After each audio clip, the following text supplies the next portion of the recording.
Nako, VP Sara na naman po, mga kababayan. Sa pangatlong topic natin, ang ating Vice Presidente Jorge Edralin 359, shout out. Salamat po sa inyong like.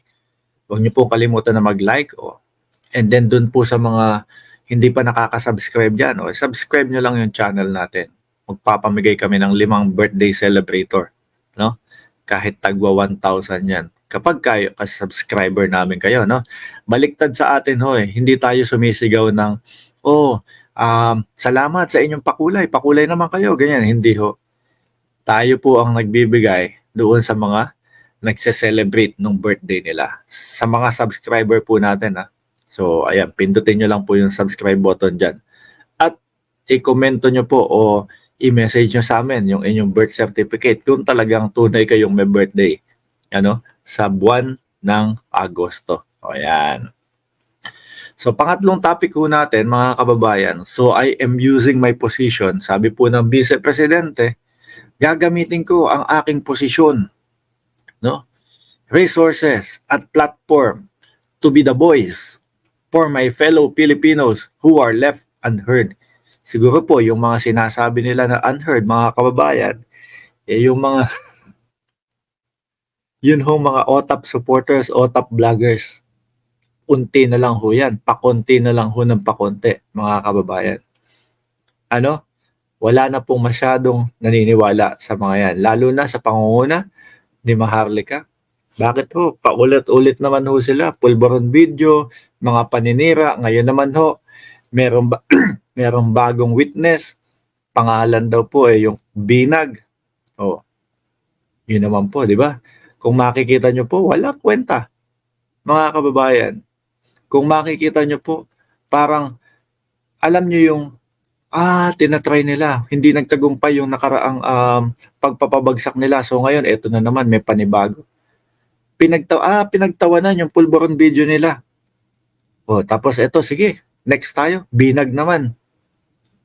Di ho ba, mga kababayan? So kung talaga mga kababayan, na gustong gamitin ng ating Vice Presidente yung mga mamamayan nating mga Pilipino na hindi nadidinig halos matagal na. Nandiyan yung mga biktima ng EJK, mga kababayan. Halos 30,000 pamilya ang tumatangis at umiiyak doon. Di ho ba? Na hanggang ngayon mga kababayan, hindi pa rin nakakakuha ng hustisya. So siguro po, kung tototohanin ng ating Vice Presidente na gusto niyang gamitin yung kanyang posisyon, resources at plataforma, ano ba plataforma ng ating Vice Presidente? Para kasing hanggang ngayon, hindi ko maramdaman, mga kababayan. Sabi nga di ba? Nung mga bugok nilang yung mga bugok nilang mga OTAP vloggers. Bakit hahanapan nyo ng trabaho ang Vice Presidente? Di ba?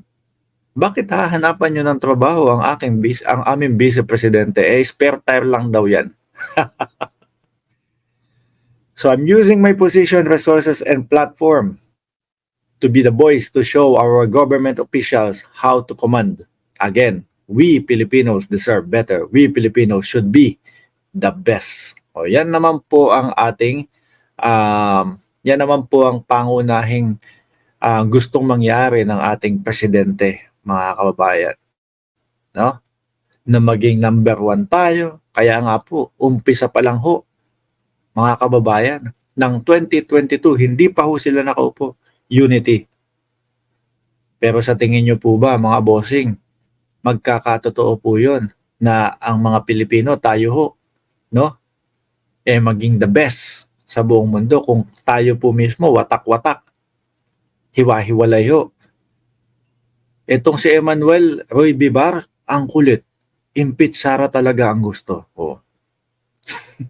Madami kayong sumisigaw dyan ng impeach Sara. Tingnan nyo, gusto nyo ipa-impeach ang ating Vice Presidente. Ang ganda-ganda ng ating Vice Presidente. Tapos babanat sa akin yung Team MR sila Jordan, mahina naman, no? Mahina naman ang kokote daw. Ganyan. 'Di ba mga kababayan? OA naman ni Mark, binatikos lang gobyerno, galit na agad kay Sara. Wala. Hindi ho kami galit, mga kababayan. Ayun nga sabi ko, ang ganda ni VP Sara. Kaya lang ho, mga kababayan, ano, yan yung sinasabi ng ating Vice Presidente na tayo po na mga Pilipino kailangan maging best ulit. Mangyayari lang ho yan kapag tayo ho ay nagkaisa na ulit. Pero sa nakikita ho natin, nag-contradict na naman ho ito. Itong sinabi ng ating Vice Presidente, mga kababayan, doon sa kagustuhan niyang mangyari. Ano po? Sa kagustuhan niyang mangyari na umangat ulit, maging number 1 ulit ang mga Pilipino kung hindi naman pagkakaisa. Bakit ho?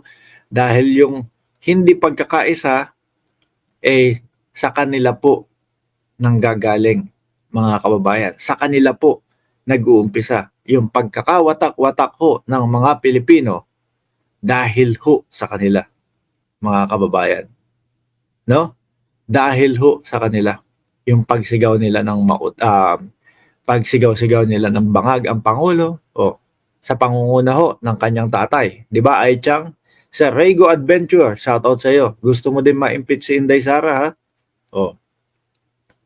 Di ba, mga kababayan? So mahirap po yan.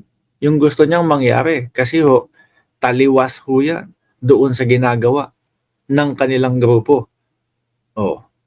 Sa pangunguna nila Maharlika.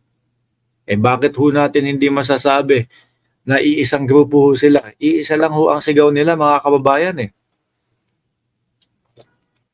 Lahat sila sinasabi, bangag ang Pangulo. Wala namang mga mapatunayan ho.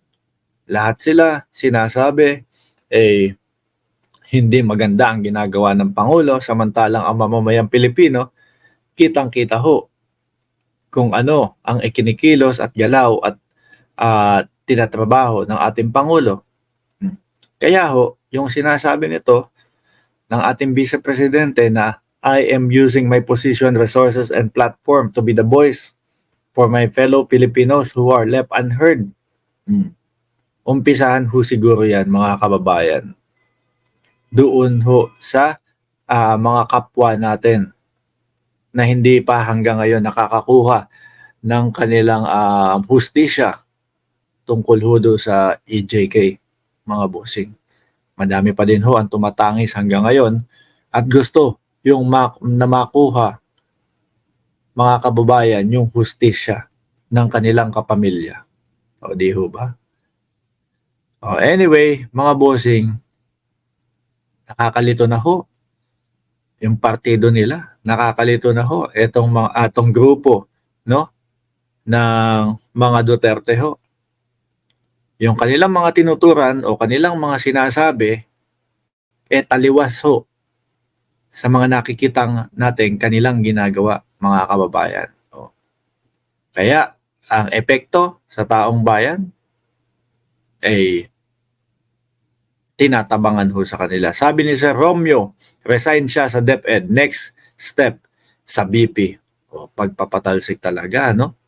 Mga bossing. Sabi ni Tina B, na galit, kapal ng mukha ni Sara. She will never be president. Aba, etong si Tina B nung nakaraang buwan, tama ba? O may 2 buwan na din.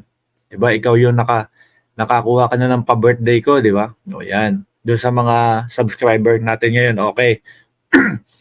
Kahit 5, 5 na may birthday ngayong buwan ng August. Yan.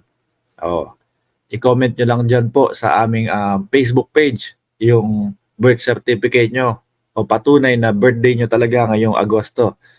Bibigyan namin kayo ng regalo. Ha? Okay.